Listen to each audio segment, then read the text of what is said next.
Let's talk about Mahomes' first 4 years as a starter, being that much above the rest, mostly. A Raiders fan heckling Travis Kelce at a golf tournament in his epic response. Glance at current Madden ratings before they get updated, and much freaking more. But first, how about those? Let's go! Let's go! How about those Chiefs? Let's ride. Well, that was epic and hopefully blesses this video in the YouTube algorithm today with some of that elf-like magic because it's gonna need it. Anyway, my name is Cole, aka the Great Barrage of Beardly Blessings, or sometimes known as the red-bearded, buck-slaying, Raider-hating, Bills-negating, Chiefs-supporting God amongst men, even though there's only one God and it's definitely not me, but I do daily news about the Chiefs and the NFL overall, so I'm definitely gonna need you to sub if you're new. Hit that like button if you need football content in your veins, like right now, and let's get into this video starting with this photo that I want to share with you all courtesy of Shaggy Shane, the legend, for sharing this photo today on his Facebook page. And this is a photo of Ewing Kauffman and Lamar Hunt breaking ground on the Truman Sports Complex on this exact freaking day 54 years ago. Yes, July 11th, 1968, I believe it was. Even though construction on those grounds didn't actually start until 1970. 2 years later, though, you had Arrowhead Stadium that opened up in August of 1972, followed by Kauffman Stadium the following spring. So there you go, important history to know from me to you. And some have asked recently about a roof overhead the top of Arrowhead Stadium, and if that's a thing of the future, and to that my answer is, I don't know. It was in the initial plans to have a roof that could roll over both Arrowhead or Kauffman Stadium on a track, but that never ended up happening. It was too expensive, and I don't know. I think a roof probably may be coming, especially if the Chiefs want to host a Super Bowl at Arrowhead, but I don't think it's in any initial plans right now at the moment. And then I want to quickly plug the fact that Ronald Jones hosted a football camp in McKinney, Texas over the weekend for third graders all the way through seniors in high school, where they worked on techniques, how to get better at the game, as well as have a fun time, of course. So hats off to Rojo for that. I don't have a hat, but hats off to the man. Good job. Really good job. And then I got to plug this real quick because we have crossed the 15,000 sub mark here on this channel, and we've done it in the off season. I just started this channel January 24th, the morning of the Bills and Chiefs game. What a great day to start a channel, by the way. Had no idea it was going to end like that, but I never imagined that we were going to get this many subs this quickly. So I want to say thanks to you guys for the support, A, and then B, I'm doing a live stream, not tonight, Monday night, but Tuesday night, to celebrate the fact that we hit 15,000 subs. I was supposed to do a celebratory live stream for 10K subs. Didn't happen. Here we are, 15,000 subs tomorrow night, probably around 8 p.m. Central. Be on the lookout for that because we're going live and I'm going to hang out with all of y'all to celebrate that milestone. What is he doing?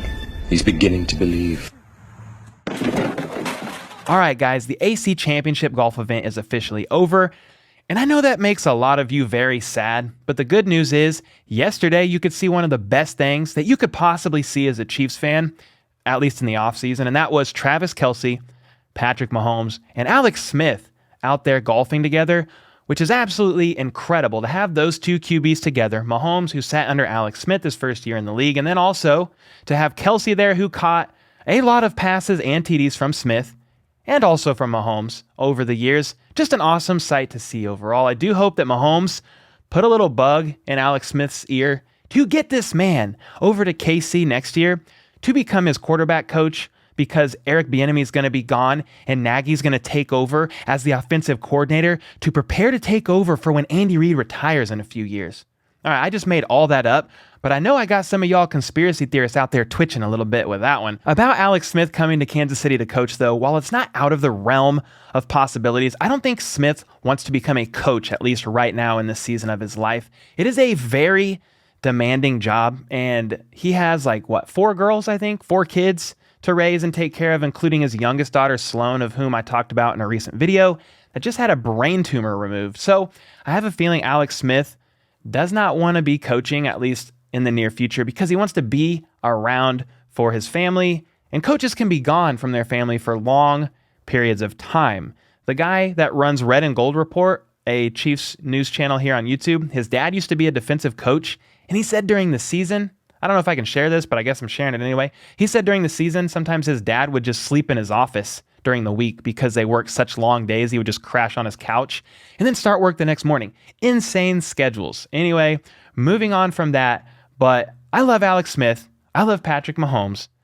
And I love Travis Kelce. And speaking of Travis Kelce, we got to talk about this because this next bit is even better than what I just talked about. And that has to do with an interaction that took place between Travis Kelce and a Raiders fan. Apparently, Travis Kelce was getting heckled by a Raiders fan on hole 18. And afterwards, Kelce ended up addressing the incident with the heckler saying this: "I tell Raiders fans all the time, I love them. I love to see them because I know I'm getting a dub in 200 yards. That Raider fan is really upset now. Travis Michael Kelce, that little savage, you are crazy for that one. The only bad news is I could not find actual video footage of this exchange happening, which is a bit of a bummer, but bravo and nice freaking work on that very articulate, somewhat accurate response from Kelce to this fan. The accurate part is this: of course the Chiefs are getting a W when they play the Raiders. I mean, Mahomes is literally 7-1 against the Raiders in his entire career. And that is why we say Mahomes is the biological father of Derek Carr, because it's freaking true.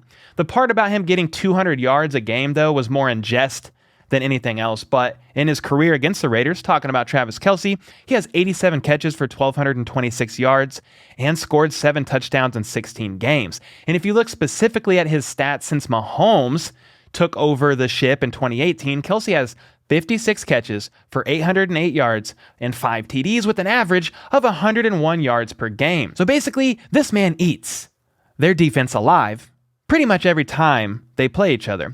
The closest that Kelce got to 200 yards, though, was back in 2018, where he caught 12 passes for 168 yards and 2 TDs. So basically, he scorched them per usual. So again, this was all in good fun, but what on earth was that Raiders fan thinking? How can you try to talk trash to Kelce and Mahomes out there, especially when last season the Chiefs beat the brakes off the Chokeland Faders in both games? The first game, the Chiefs won 41-14, and the second they won 48-9. That's a total of 89 points to 23, in which the Chiefs outscored the Raiders by an average of 33 points in each game. Yes, that is 4 touchdowns, an average of 4 touchdowns and a field goal and a half in each game. We are definitely going to move on from here, but I had to let this segment marinate for a little bit because it's not every day that a Raiders fan just tosses up a nicely lofted ball that I can go ahead and hit a home run take on. So hey, thank you so much, you silly little golf watching Raiders fan. The Raiders suck. The coaches suck. The players suck. Everybody in that they suck.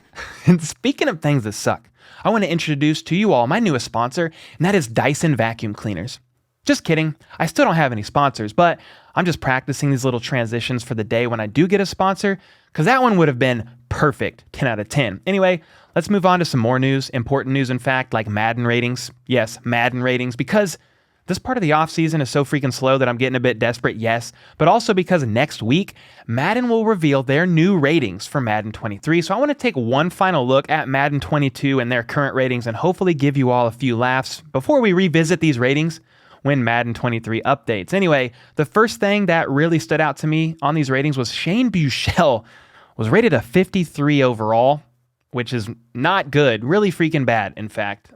Not far above this man, though, is Drew Lock, rated a big ol' 66 overall. Then Tua Tagovailoa, the most accurate quarterback in the entire NFL, is ranked 73 overall, below players like Ben Roethlisberger, Jameis Winston, Teddy Bridgewater, and Baker Mayfield. And I just shouted out all of those names real quick so y'all really know how far down on the list this man Tua is. There's levels to this game, and Tua is not on the level of a lot of players, including even quarterback Derek Carr, who's ranked as the 14th best QB with an 83 overall. That's about right, average, slightly above at times, but is still winless in the postseason after 8 years in the league. Ranked 12th overall, though, and just above Carr is Chargers quarterback Justin Herbert at an 84 rating, and then Broncos QB Russell, let's ride, Wilson is next, ranked 6th overall with an 89 rating, and then you have Patrick Mahomes, the father of the AFC West, up there ranked as 3rd best, but tied for 1st with Tom Brady and Aaron Rodgers with a 97 overall rating. And I like that a lot. Why? It just makes sense. Mahomes here, everybody else there. Shoot, maybe ESPN and some of these little NFL network guys need to take a look at the Madden ratings before doing their cute little takes. It might help them out. And the last thing I want to look at here real quick on these Madden ratings is overall team ratings from the AFC West, which is actually pretty close. The Broncos are a 78 overall, the Raiders 82, Chargers 83, and then the Chiefs edge them all out with an 85 overall. So yes, Madden was accurate and the Chiefs were the best. So good job, Madden. And you may be sitting here wondering, Cole, what does this mean? Why are we talking about Madden ratings? Well, come here. It means absolutely nothing because it's a freaking video game, but it was still fun nonetheless. So hope y'all enjoyed. And if you didn't, then I do apologize, I guess. Okay, so Mahomes has been in the NFL for 5 years, but has started for 4 in the NFL. So the question I asked myself this morning when I looked at my beard in the mirror was, how well does Mahomes' first 4 years compare to other notable quarterbacks in the NFL that had their first 4 years? Well, have no fear, because thanks to Lyle Graverson of Arrowhead Addict, the answer is here. You can see on this list the stats of Peyton Manning, Tom Shady, Brett Favre, Drew Weak Knees Brees, and Mahomes. All their stats from the first 4 seasons in the NFL, and for what it's worth, Mahomes leads in every single category, at least from this here list. He has the most passing yards by over 2,000 and 40 more passing TDs than Manning, the second guy on this list in that stat. Mahomes has the least amount of interceptions with 36, which was 16 less than Brady, and he has nearly a 4% higher completion rating than Brett Favre, who looks like it's Brett Favre, who is second on that list. Basically, even though it's now a pass-happy league and Mahomes has clearly taken advantage of it, these numbers are still absolutely incredible and really freaking wild. The only thing Mahomes doesn't have in his favor in his stats over Tom Brady, and is probably the most important thing, is the fact that in Brady's first 4 years as a starter, he won 3 freaking Super Bowls, which is absolutely insane, almost godlike in fact, even though we all know Tom Brady is a mere mortal who may or may not experiment with witchcraft to help him win these silly little games. Either way though, Brady's pretty much on an island of his own when it comes to winning the big game, but it was still fun to look at these stats from Mahomes and compare them to some of the greatest to ever do it. I'm not sure what the future holds with Mahomes and the Chiefs, but I will say this, the future is looking very bright indeed. From here, I want to take a look at a few super thanks comments from yesterday. Justin The Way dropped a $10 congratulatory super thanks for the 15,000 sub mark. And to that I say, you are the bomb, thank you for that. Hoove dropped a $2 super thanks saying thanks. And to that I say, you're welcome. And then Yeshua, my savior, dropped a $5 super thanks saying, I love watching your show. I've been watching you since your videos were only like 5 minutes long. How about those Chiefs? Well, thank you, bro. You are one of the real OGs of the channel. If you were here for that, I appreciate it. This journey has been absolutely incredible. I've been saying the word absolutely incredible a lot, but I just chugged coffee and I'm in a great mood. I just never imagined when I started this channel that I'd have 15,000 subs by the end of the year, let alone a month before preseason even starts. So very wild to me, and I am very grateful. Make sure to stay on the lookout for my celebratory 15,000 sub live stream that I'll be doing tomorrow evening. And also make sure to leave a bearded comment or a super thanks to potentially be featured in an upcoming vid. Sub for more lit content like a candle like this. And check out this video here, boop, boop, from Ryan Tracy at RGR and some of his recent thoughts on the Chiefs, including Orlando Brown Jr.'s contract, among other things. Some good nuggets in there for sure. And until next time, let's go. Let's freaking go. How about those?